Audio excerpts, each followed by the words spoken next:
Ever feel like some people just have this uh, uncanny ability to get their way, like they're low-key Jedi masters or something, influencing you without you even realizing it? Well, get ready to have your mind blown because today we're taking a deep dive into the world of covert persuasion. And trust me, the stuff I've been reading about it is, well, it's seriously wild. Think about it. We are bombarded with persuasive messages, like constantly, right? Ads, marketing, even just everyday conversations.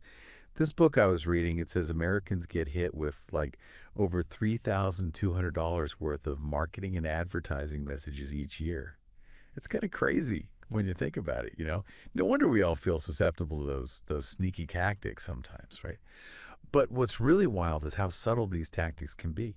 Like even the way someone phrases a question or even just a slight nod of their head can totally sway our thinking. You know, it's like they're planting these little seeds in our minds without us even knowing. It's kind of freaky actually when you really think about it. Take the Datsun study, for instance. Researchers showed people slides of a car accident, and then they asked them questions that were worded in a way to imply there was a stop sign at the intersection, but there wasn't one. And guess what? Most people ended up remembering seeing it. It's like our memories, they're way more malleable than we think. You know, they can be so easily influenced by suggestion. And get this, the book mentions how we tend to remember bad experiences way more vividly than good ones. You know, it's like, it's like at that time I went to that fancy restaurant and the waiter spilled an entire tray of drinks on me. Oh man, talk about a memorable night. But the point is, this quirk of our memory, it actually makes us super vulnerable to covert persuasion because it means our perceptions are like constantly being influenced, even if we don't realize it. It's like our brains are always looking for patterns and trying to make sense of the world, and sometimes that means filling in the gaps with information that isn't even there. Think about those anti-smoking campaigns. You know, they don't just say smoking is bad. They hit you with those graphic, scary images, and it's effective, right? Yeah. Because fear is a powerful motivator. But here's the thing: you can't overuse fear tactics. It's like if you do, people become immune to it. You know, they build up a tolerance or something. You gotta use fear strategically. You know, like you got to hit them where it counts, but you don't want to overdo it. Now, ever tried to convince someone to like totally switch their political views? Yeah, it's tough, right? Because once a belief takes hold, it's really hard to shift. We get emotionally attached to our beliefs, you know? Yeah. It's like they become part of our identity. But the book, it suggests some interesting strategies for dealing with this. One of them is experiential influence. It's kind of like a try before you buy approach, but for beliefs, you know? Like, let's say someone's convinced that electric cars are just like totally lame and no fun, but you get a behind the wheel of a Tesla. Well, that might just change their tune, you know, because they've had that firsthand experience. It's about creating experiences that challenge those preconceived notions, you know, and that can be really powerful. Decisions. Anyone ever agonize over choosing between two amazing job offers? I know I have. Well, there's this thing called option attachment that explains why making choices can be so stressful. The longer we deliberate, the more we feel attached to all of our options. And letting go of any of them starts to feel like a loss. A skilled persuader, though, they know to speed things up before you get too bogged down in the what ifs, you know. They keep things moving and they make it easier for you to make a decision. And here's a fun one. You know how as kids we always say, like, can I have candy? Because I want some. Turns out that little word because can be weirdly persuasive, even if the reason is totally flimsy. It's like our brain's just wired to look for justifications, even if they don't make a lot of sense. And the book, it suggests pairing a strong emotion with because and then adding a fact. It's like a 1-2 punch, appealing to both the heart and the head. For instance, you might say, I'm so excited about this project because it's going to help so many people, and the data backs that up. Boom. irresistible argument, right? Now let's talk about some social tactics. Ever heard of mirroring and matching? It's like that thing where you subtly mimic someone's body language or their speech patterns. It might sound kind of creepy, but it actually works. When we feel like someone is like us, we tend to trust them more and be more open to their suggestions. It's like we're subconsciously thinking, hey, this person gets me. They're on my wavelength. Yeah. It's like that time I was at a networking event, and I found myself like mirroring the posture of this really successful entrepreneur. And I swear, by the end of the conversation, we were practically finishing each other's sentences. Okay, maybe not that extreme, but you get the point, right? Here's another one. Want to nudge someone towards taking action. Tell them, some people are investing heavily in this right now. Create that sense of flex make them feel like they're part of an in-group. And you're subtly pushing them in your desired direction. It's like you're tapping into that fear of missing out, But what I found most surprising in this whole book, it was about this seasoned speaker, super confident guy, thought he knew it all. And then this seemingly unassuming woman at one of his events, she teaches him a really valuable lesson. Turns out sometimes the simplest approach, just directly asking for what you want, is the most effective. We overthink things way too much sometimes. Sometimes all it takes is a clear, straightforward ask. No need to get all fancy or anything. Just ask.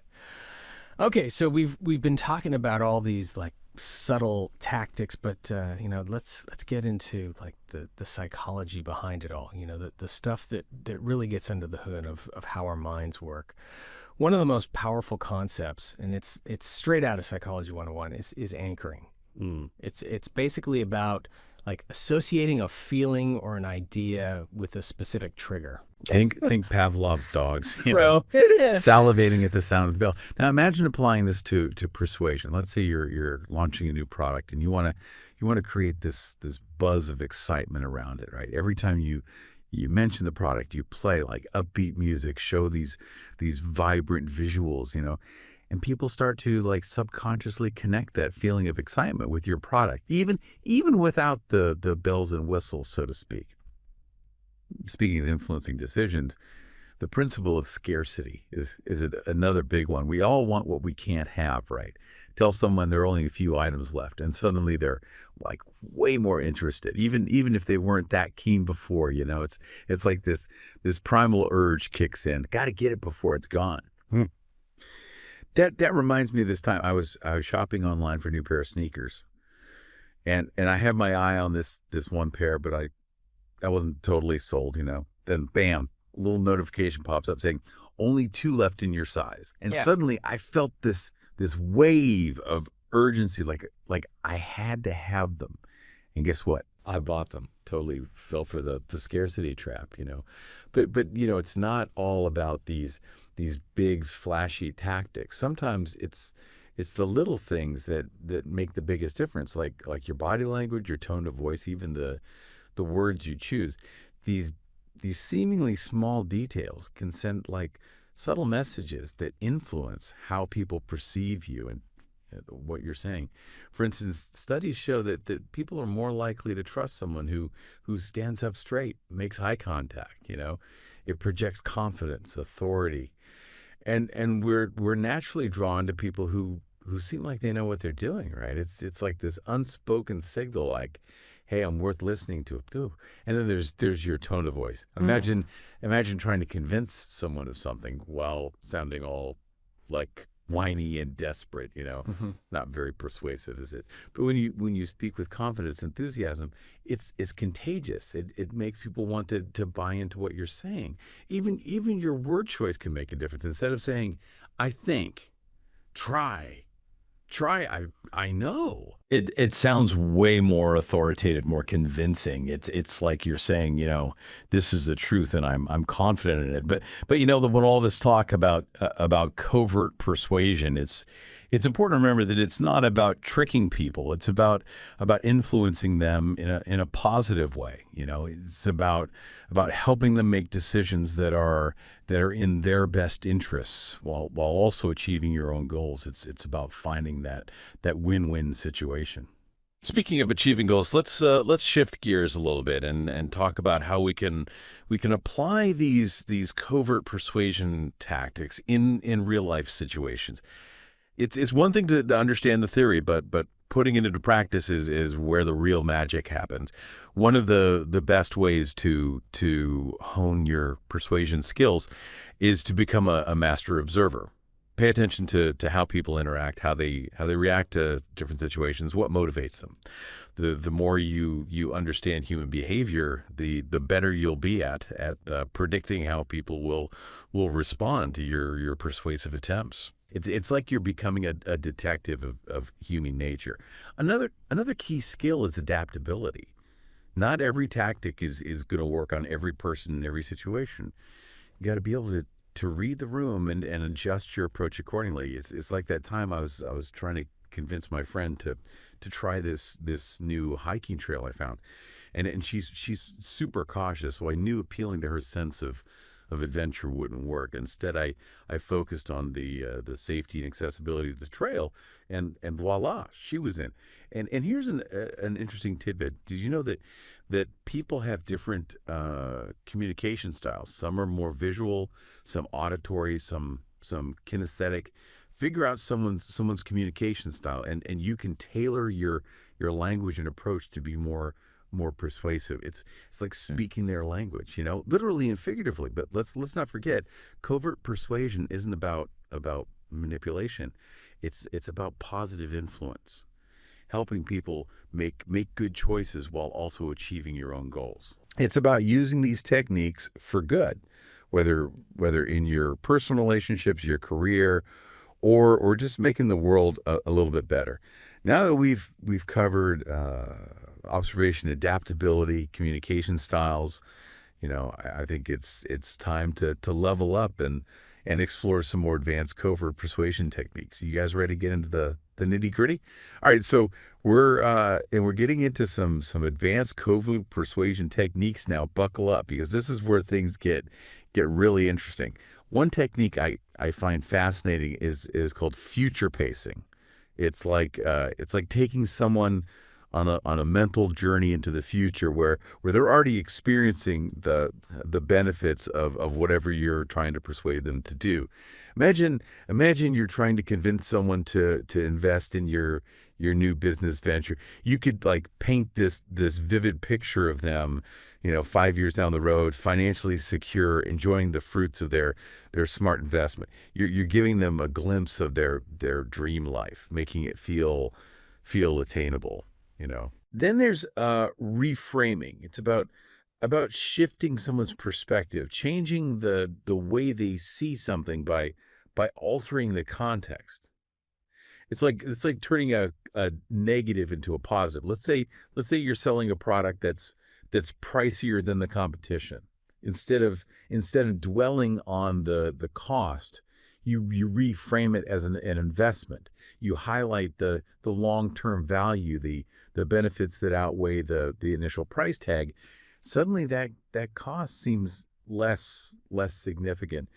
Speaking of making things relatable, metaphors and analogies are super powerful tools. Sometimes the best way to explain a complex idea is to compare it to something familiar. You're building a bridge between the known and the unknown. Like if you're trying to explain a new technology, you could compare it to something people already understand, like a smartphone. It's like a smartphone for your home, you might say. Instantly, the concept becomes more accessible, the value more apparent. I don't know, but with all this talk about these advanced techniques, it's crucial to remember the ethical side of covert persuasion. I know some of you might be thinking, isn't this all a bit a bit manipulative. And yeah, it can be if used for the wrong reasons. Like if you're using these techniques to trick people to get them to do something that's not in their best interest, well, that's definitely crossing a line.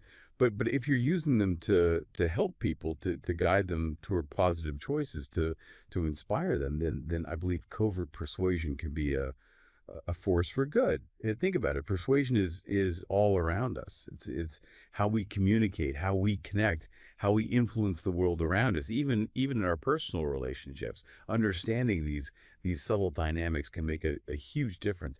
It reminds me of this time I was trying to convince my partner to go on a camping trip with me.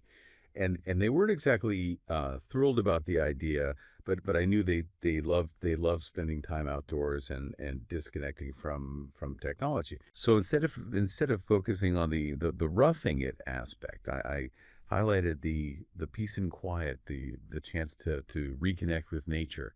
And guess what? They agreed. We had an amazing time, and they even thanked me for persuading them to go. But here's the thing: the best persuaders are the ones who are genuinely interested in other people. They listen, they empathize, they build rapport, because when you genuinely care, it shows. Your persuasive attempts feel more authentic, more impactful. So as we wrap up this deep dive into covert persuasion, I want to leave you with a few final thoughts. First, remember that this is a skill, and like any skill, it takes practice. Experiment, try out different techniques, see what works for you. Second, pay attention to your own persuasion radar. Be mindful of how others are trying to influence you. Become a student of human behavior, a decoder of subtle cues. And finally, always remember that the goal of covert persuasion is not to control people, but to empower them. It's about helping them make choices that align with their values and aspirations while also achieving your own goals. It's about creating win-win situations where everyone benefits. So go out there, use your newfound knowledge wisely, and always remember, with great power comes great responsibility. Thanks for joining me on this deep dive, and until next time, stay curious, stay engaged, and stay persuasive.